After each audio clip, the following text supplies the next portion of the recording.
Propriétaire d'un lot en copropriété, vous pourriez croire qu'une fois refermée la porte, vous êtes maître chez vous. La réalité est plus subtile.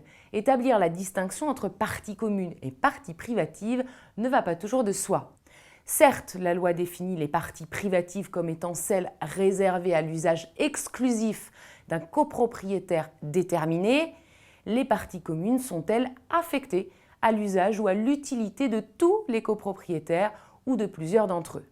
Mais concernant votre résidence, il faut consulter votre règlement de copropriété.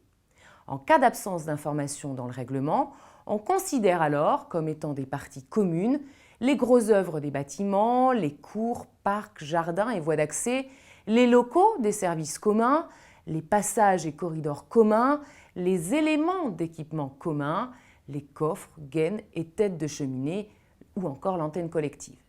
Votre logement constitue pour l'essentiel vos parties privatives. Mais attention, de nombreux éléments peuvent être définis comme parties communes dans le règlement de votre copropriété et notamment les murs porteurs, les planchers, mais aussi le balcon ou encore les canalisations.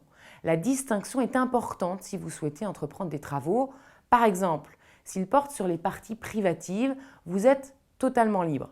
S'ils affectent les parties communes, vous devez impérativement obtenir au préalable une décision favorable de l'Assemblée générale de la copropriété.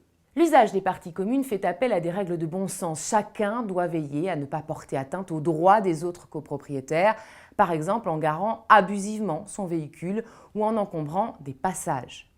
Dans certains cas, enfin, la jouissance de parties communes, une terrasse, un jardin pour un appartement au rez-de-chaussée, est accordée exclusivement à un copropriétaire. Cela ne vaut évidemment pas titre de propriété et cette jouissance est limitée. En tout état de cause, pour tous les litiges, la réponse est dans le règlement de copropriété. En cas de doute, n'hésitez pas à vous y référer pour éviter tout contentieux et savourer pleinement le fait d'être propriétaire.